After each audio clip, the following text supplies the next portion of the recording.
شام کی سرزمین یا ملک شام صرف وہ نہیں ہے جس کو موجودہ دور میں سیریا کہا جاتا ہے، بلکہ ملک شام اس وقت 4 ملکوں میں تقسیم ہے۔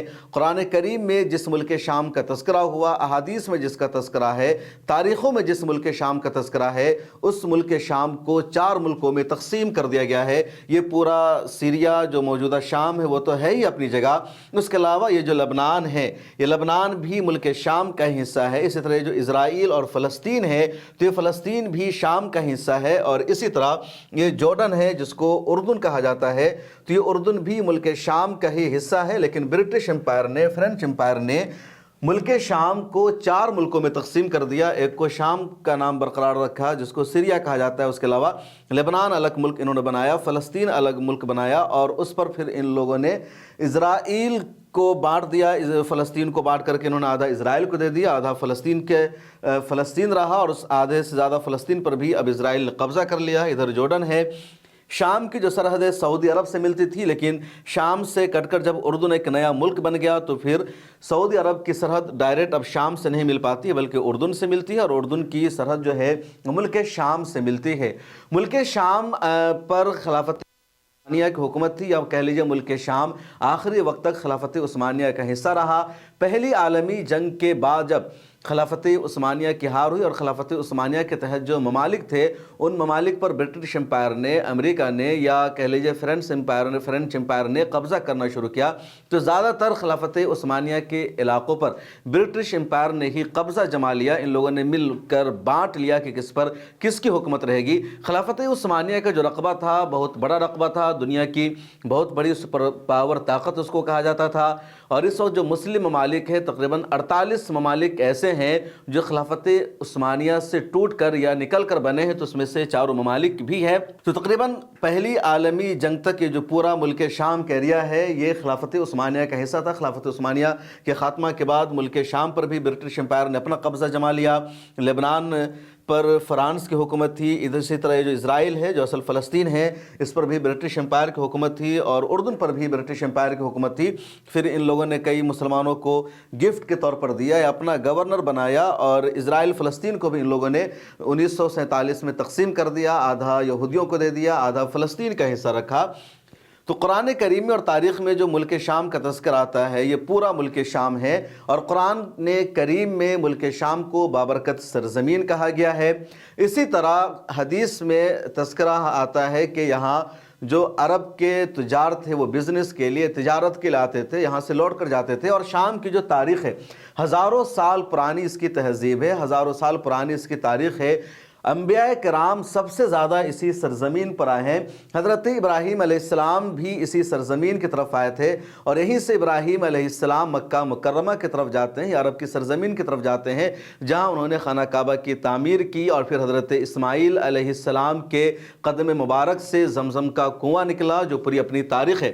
تو حضرت ابراہیم علیہ السلام بھی اس علاقے میں آئے تھے، اس کے علاوہ حضرت موسیٰ علیہ السلام بھی اس علاقے میں تھے۔ پھر آپ مصر کی طرف جاتے ہیں، اور بڑے بڑے انبیاء کرام کی جو تاریخ رہی ہے وہ شام سے جڑی رہی ہے، انبیاء کی سرزمین کہا جاتا ہے۔ اس کے علاوہ یہ بھی ہے کہ حضرت امام مہدی علیہ السلام جو آئیں گے تو ان کا بھی جو ظہور ہے وہ شام کی سرزمین پر ہوگا۔ اسی طرح حضرت عیسیٰ علیہ السلام جب قیامت سے پہلے آئیں گے تو ان کا نزول بھی شام کی سرزمین پر ہوگا۔ اسی طرح قیامت کے بعد جب میدان محشر سجے گا تو علاقہ بھی یہی سیریا یا شام کا علاقہ ہوگا۔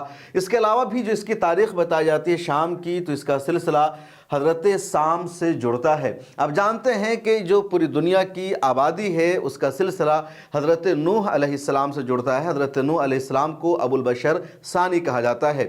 جو پوری دنیا میں انسانوں کی تاریخ ہے وہ حضرت آدم علیہ السلام سے تاریخ شروع ہوتی ہے۔ ہمارا یہی ماننا ہے کہ اللہ تبارک و تعالیٰ نے حضرت آدم علیہ السلام کو پیدا کیا، اس کے بعد حضرت حوا علیہ السلام کی تخلیق ہوئی، اور ان دونوں کے ذریعے سے پوری دنیا میں یہ انسانی آبادی پائی جاتی ہے۔ بقیہ کسی کا فلسفہ ہے کہ انسان پہلے بندر تھا اور بندر سے انسان بنا، کسی کا فلسفہ ہے کہ انسان شروع سے موجود ہے، کب سے موجود ہے، خود ان کے پاس کوئی تاریخ نہیں ہے۔ کسی کو لگتا ہے کہ انسان پہلے جانور تھا، کیڑا مکوڑا تھا، پھر آدمی بن گیا۔ لیکن جو صحیح عقیدہ ہے اور جو ہمارا عقیدہ ہے، جو قرآن کا عقیدہ ہے، اور جس عقیدے کے ہر طرح کے سائنٹیفک ثبوت ملتے ہیں وہ یہی ہے کہ اللہ تبارک و تعالیٰ نے حضرت آدم علیہ السلام کو پہلے پیدا کیا، اور پھر آدم اور حوا سے